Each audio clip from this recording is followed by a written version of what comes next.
Ahora pasaremos al tercer nivel de análisis de las necesidades de capacitación, que es el análisis personal o individual. En pocas palabras, mientras que el análisis de tareas determina las destrezas necesarias para desempeñar una tarea o un puesto de trabajo, el análisis del individuo implica identificar quiénes necesitan la capacitación y de qué tipo la requiere. El análisis del individuo puede tener lugar en respuesta a una necesidad organizacional específica, como determinar si un grupo de individuos tiene niveles específicos de destreza. Esto podría ocurrir después de un procedimiento de selección durante el desempeño que del solicitante en un centro de evaluación sirve para identificar las necesidades de capacitación y las recomendaciones sobre cómo debería entrenarse un nuevo miembro del personal. El análisis del individuo también es una parte continua de muchos esquemas de administración del desempeño.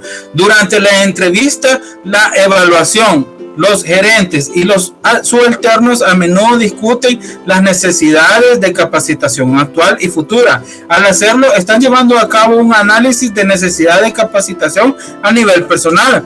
Delegar la responsabilidad del ANC a los gerentes y empleados es cada vez más común. Formar parte de la filosofía de una organización que aprende, la cual fomenta la visión y de que los individuos tomen la responsabilidad de su propio desarrollo, apoyados por sus gerentes de línea. Este enfoque tiene muchas ventajas, pero podría surgir problemas si hay desacuerdos acerca de su naturaleza e importancia de las necesidades de aprendizaje, así como de la disponibilidad o acceso a la capacitación adecuada.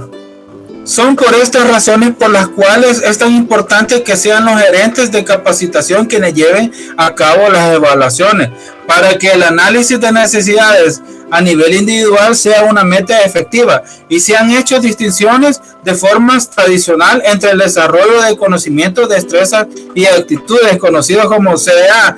De acuerdo con esta distinción, el conocimiento se preocupa del recuerdo y la comprensión de hechos y de otros temas de información. Las destrezas pueden usarse con referencia a los movimientos psicomotores que intervienen en actividades prácticas como operar una maquinaria o un equipo, aunque también suelen incorporar procesos cognitivos o interpersonales de orden superior. Por ejemplo,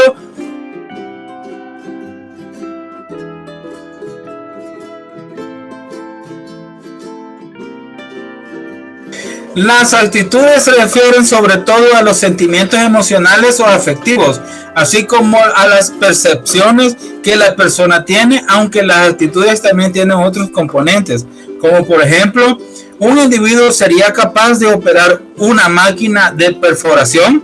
Eso sería una destreza. Y también estaría consciente de que debería seguir algunos procedimientos de seguridad, conocimiento, pero siente que observar tales procedimientos es una pérdida de tiempo innecesaria. Esa es actitud. Los 6 tipos de aprendizaje identificados por Gardner en 1977 ofrecen una descripción mucho más completa que la distinción del CDA.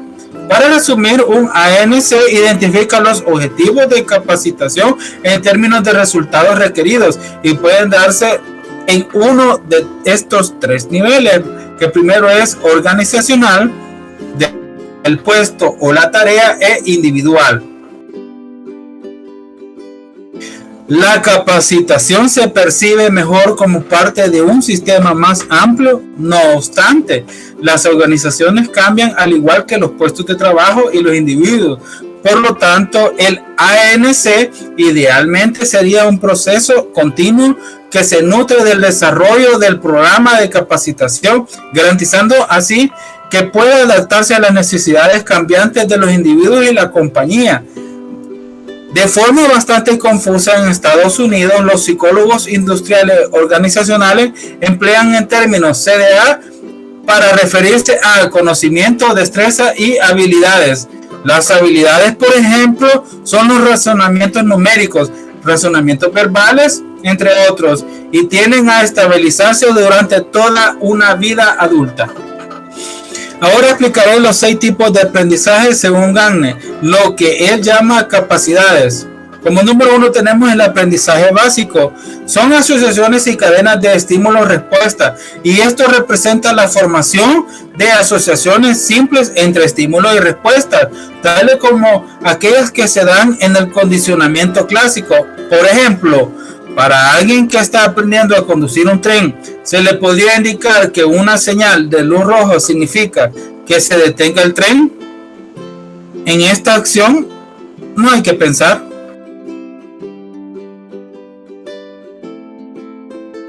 Número 2, destrezas intelectuales. Estas están divididas de la siguiente jerarquía. Como literal A tenemos discriminación. Ser capaz de hacer distinción entre objetivos o eventos de estímulo. Por ejemplo, el conductor del tren necesita ser capaz de discriminar de forma confiable entre señales de luz roja, señales de luz verde y señales intermitentes de luz roja. Literal B, conceptos concretos. Es la clasificación de miembros de una clase media de observación. Por ejemplo, el conductor del tren necesitaría saber que las luces en la cabina del conductor son redondas, triangulares, rojas, amarillas, verdes. Literal C, conceptos definidos. Es la clasificación por definición, como peso, velocidad, personalidad. Por ejemplo, un conductor de tren debería saber si el velocímetro está calibrado en millas por hora o en kilómetros por hora. Literal D, las reglas. Uso de una relación o asociación para gobernar la acción. Como por ejemplo, durante una capacitación, un conductor de tren podrá ser instruido para nunca sobrepasar cierta velocidad cuando se encuentre a menos de 500 metros de una señal.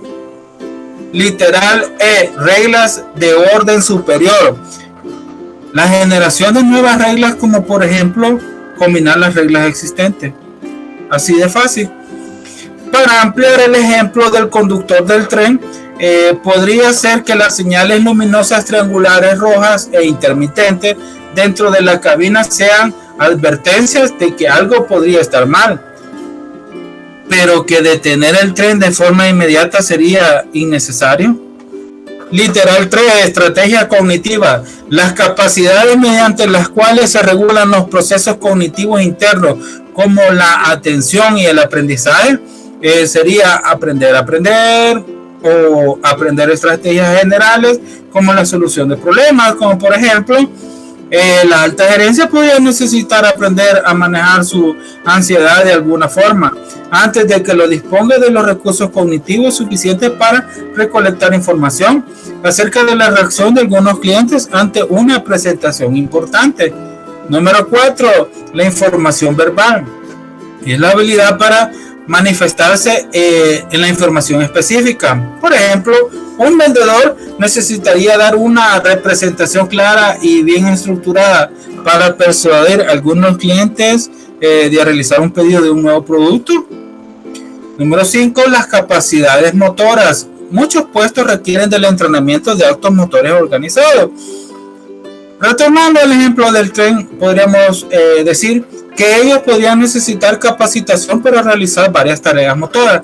Por ejemplo, jalar palancas para controlar la velocidad del tren, buscar señales a los lados de la vía, cancelar o reconocer señales de advertencia presionando los botones, etc. También necesitarían recibir entrenamiento para realizar varias de esas acciones en secuencia o en paralelos. Y la número 6 se relaciona con la capacitación de los individuos para ver cosas, personas o elementos de su trabajo de una forma diferente. Por ejemplo, los vendedores necesitarían entrenamiento para atender las capacitaciones de sus clientes acerca de un producto como parte fundamental del proceso de ventas.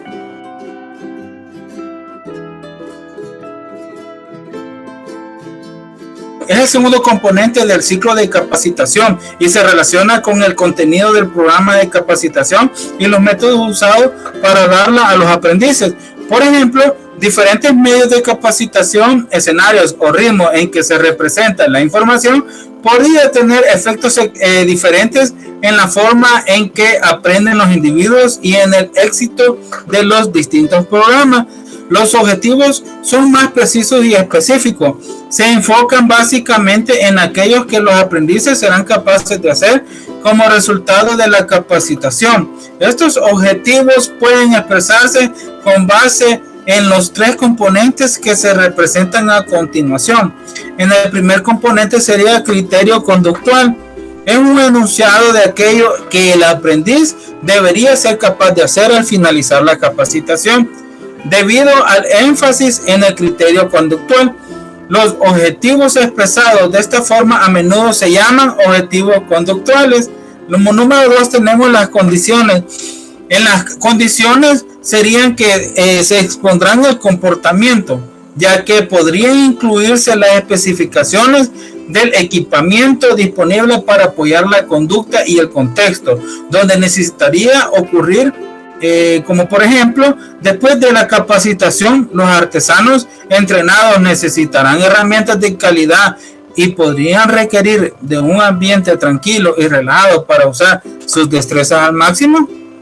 Y número 3, el nivel de desempeño del comportamiento. Y es importante reconocer que mientras los objetivos detallan lo que la persona debería ser capaz de hacer al final de la capacitación, no describen lo que sucederá durante el entrenamiento.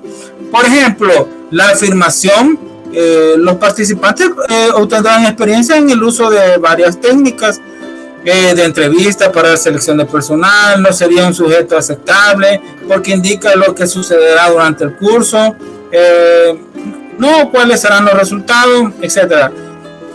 Un objetivo sería: los participantes serán capaces de realizar de forma confiable, válida y equitativa una entrevista de selección por 3 candidatos que hayan solicitado la vacante de prácticamente para el área de contabilidad dentro de una organización. Los objetivos conductuales son cruciales para determinar si la capacitación fue efectiva o no.